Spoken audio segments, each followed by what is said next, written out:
Oke, kita lanjutkan untuk materi kelima. Kita masuk ke neraca lajur.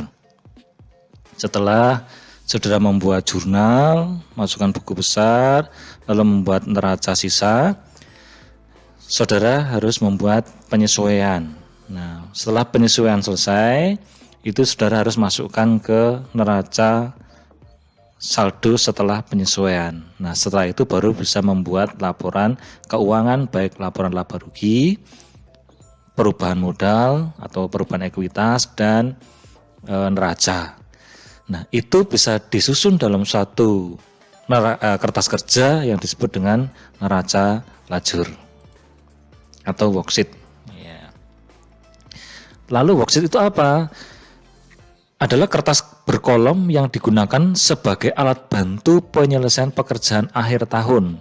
Karena di situ ada neraca saldo, ayat jurnal penyesuaian, neraca saldo setelah penyesuaian, dan laporan keuangan. Pekerjaan akhir tahun banyak dan rumit, maka perlu alat bantu seperti worksheet. Kegiatan akhir tahun yaitu menyesuaikan buku besar, menyusun neraca saldo, menyusun laporan keuangan, dan menutup buku besar. Nah, caranya bagaimana akan kita pelajari hari ini. Nah, ini semua akan terbantu dengan adanya worksheet. Karena dari situ akan kelihatan apa yang harus dikerjakan, lalu sampai pembuatan laporan keuangan. Nah, kita lihat di sini. Contoh, ini ada buku besar. Nah, dari buku besar ini saldo-saldonya dipindah ke neraca saldo seperti yang saudara pernah lakukan. Ya. Ini dipindah semuanya.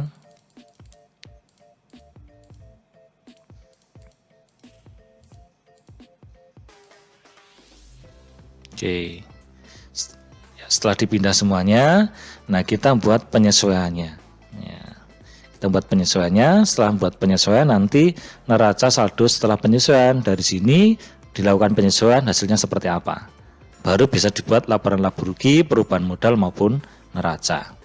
Nah, kita lihat lengkap. Nah, kita lihat di neraca saldonya. Setelah dimasukkan, kita jumlah ke bawah, jumlahnya sama, berarti sudah betul. Baru kita buat penyesuaiannya. Cara penyesuaiannya seperti yang materi yang kemarin. Nah, kita contohkan di sini. Seumpama di neraca saldo ini ada penyesuaian. Penyesuaian apa? Umpamanya beban gaji. Beban gaji itu pada akhir tahun itu sudah mengakui adanya beban gaji tetapi belum dibayarkan. Sehingga muncul utang gaji. Itu yang perlu disesuaikan. Utang gaji bertambah, ya. Lalu beban gaji bertambah. Ya, utang gaji bertambah, beban gaji bertambah, ini jurnal penyesuaiannya. Ya. Utang gaji di kredit, beban gaji di debit karena sudah ada beban gaji tapi belum dibayarkan, maka muncul utang gaji. Lalu perlengkapan di sini 500, ternyata sudah dipakai 200, itu perlu disesuaikan. Beban perlengkapan dari 500 ini bebannya sudah dipakai 200. Berarti debitnya 200, kreditnya perlengkapan ya 200. Ya, berkurang 200. Lalu penyusutan, ya, beban penyusutan. Ya, dari 10.000 akumulasinya 1.000, pada tahun ini disusutkan 500. Berarti beban penyusutan 500, akumulasinya bertambah ya, sebesar 500. Nah, kita jumlah ke bawah, totalnya sudah benar. Oke, baru kita masuk ke neraca saldo setelah penyesuaian. Nah, kita pindah. Kalau tidak ada penyesuaian tinggal dipindah saja. Ini dipindah, ini dipindah. Ya, ini dipindah dan seterusnya. Oke.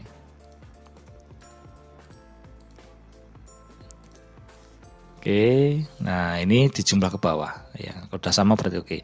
Jadi semua yang ada di sini dipindah ke sini ya. 1,5, 2,5, 500. Tapi karena berkurang 200 jadi 300. Ini tidak ada perubahan. Ini kredit 1.000 ya. Di jurnal ada tambahan 500 berarti 1.500. Ini 100 masuk 100, 7,7, ini 200 dan seterusnya. Nah, ini ada beban gaji 1.000, ada tambahan 100 berarti 110 dan seterusnya. Dipindah semuanya ke neraca saldo penjualan. Setelah ini baru kita pindah ke laporan laba rugi, perubahan modal dan neraca. Yang masuk ke laporan laba rugi apa saja? Yaitu pendapatan ya, dan beban-beban. Nah, di sini beban-beban dan pendapatan dimasukkan. Nah, di sini ada selisih ya. Selisih itu yang nanti masuk sebagai laba. Nah, laba ini nanti akan dipindah ke perubahan modal. Nah, modalnya berapa? Modalnya awalnya 7,7, lalu ada prive, pengurangan prive sebesar 200 ya. Nah, modal akhir ini ya. Oke. Labanya dipindah tambahkan sini. Oke. Lalu neraca. Yang neraca apa aja? Aktiva, utang, modal. Ya, ini ya aset, aktiva dimasukkan semua, akumulasi dan seterusnya. Masukkan, utang, ya masukkan. Nah, terus ditambah modal akhir. Totalnya sama, 14.300 ini. Nah, ini ketika saudara ingin membuat laporan keuangan laba rugi, perubahan modal neraca dengan menggunakan neraca lajur atau worksheet ini akan terbantu, tinggal pindah-pindah saja. Yang masuk ke laba rugi itu apa saja? Pendapatan dan biaya, udah masukkan sini. Ya. Lalu nanti di sini selisihnya itu berarti laba atau rugi umpamanya gitu. Lalu yang masuk ke laporan perubahan modal apa saja? Modal dikurangi prive ditambah laba. Nah, totalnya berapa? Ya. Jadi modal akhirnya berapa? Ya. Terus neraca, yang masuk neraca apa saja? Aset, ya, kas, piutang, perlengkapan, ya, dikurangi penyusutan, ya.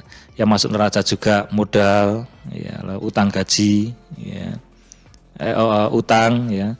Lalu di sini modal akhirnya berapa? Totalnya sama, harus sama. Nah, ini untuk neraca lajur yang digunakan untuk membantu di dalam proses pembuatan laporan keuangan. Nah, sekarang pembuatan laporan keuangan itu seperti apa? Laporan keuangan itu ada laporan laba rugi, laporan perubahan ekuitas, neraca, dan laporan arus kas. Nah, kita hanya akan bahas masalah laporan laba rugi, perubahan ekuitas, dan neraca.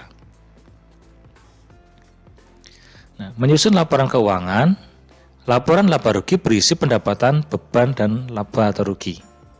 Yang tadi sudah kita lihat di worksheet tadi. Sedangkan perubahan modal berisi modal awal, laba, rugi, dan pengurangan prive. Tadi sudah dicontohkan di worksheet-nya.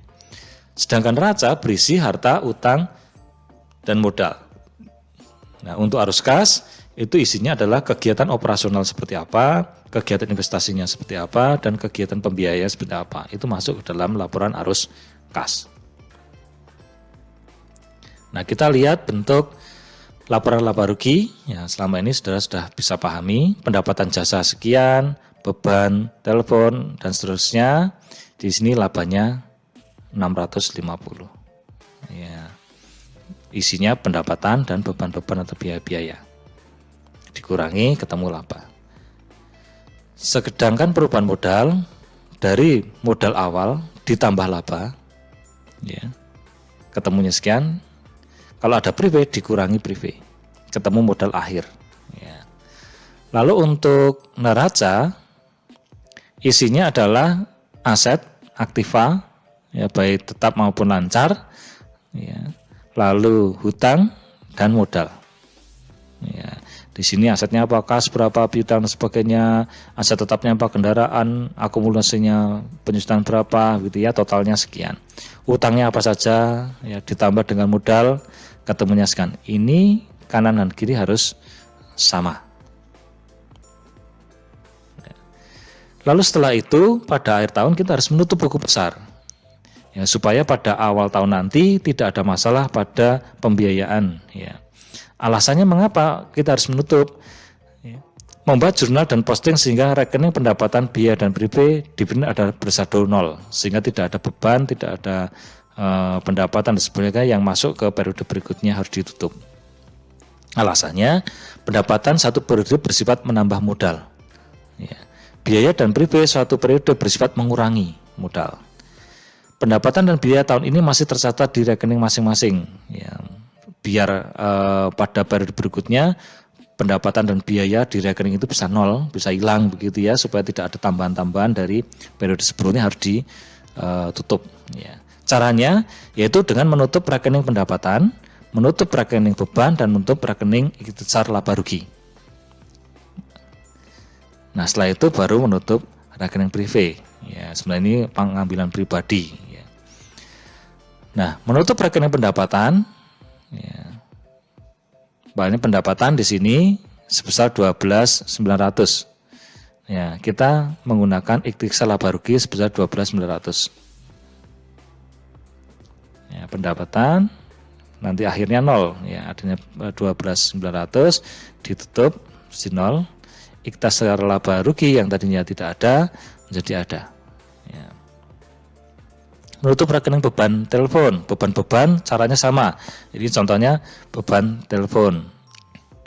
Nah, ikhtisar laba rugi 1.000, beban telepon 1.000. Sehingga beban telepon ini akan nol. Ya. Tadinya di debit 1.000, lalu di beban telepon di kredit 1.000. Ikhtisar laba rugi tambah. Ya. Beban asuransi juga sama prosesnya. Ya. Yang tadinya sudah ada tambahan beban telepon tadi bertambah beban asuransi. Beban asuransi nol, ya, karena tadinya 250 ditutup 250. Lalu berikutnya beban rekening beban depresiasi. Ya, cara nutupnya sama. Ya, ikhtisar laba rugi, beban depresiasi ini nol, jadi sudah nol lagi. Lalu di sini sebagai penambah di ikhtisar laba rugi. Ya. Beban gaji juga sama prosesnya, tidak tetap sama ya prosesnya, ya, ditutup dengan ikhtisar laba rugi. Nah, lalu berikutnya kita menutup rekening ikhtisar laba rugi. Setelah semua masuk, baru kita laba ruginya kita tutup. Ikhtisar laba rugi, ya. Nah, oke. Ini modalnya bertambah karena dengan adanya laba rugi, ya, masukkan sini. Ini laba yang diperoleh di soal yang sebelumnya. Lalu jurnal penutup kita gabung, nah, seperti ini. Ikhtisar laba rugi, beban telepon, beban asuransi, depresiasi, beban gaji sekian. Nah, ini penutup, jurnal penutupnya seperti ini. Tapi prosesnya adalah seperti tadi. Oke, untuk perusahaan jasa lebih sederhana seperti itu. Silakan dipelajari. Semoga saudara tidak kesulitan. Ya. Videonya dibuka, dipelajari, sambil dicatat begitu supaya bisa lebih mudah memahaminya.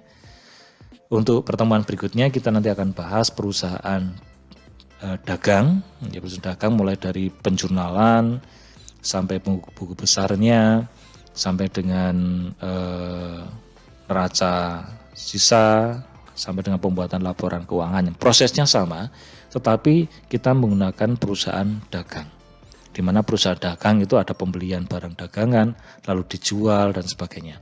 Berbeda dengan jasa yang hanya memberikan jasa. Nah, ini yang bisa saya sampaikan untuk materi ini. Semoga dipelajari dengan baik dan bisa memahami. Oke, terima kasih. Sampai bertemu kembali di video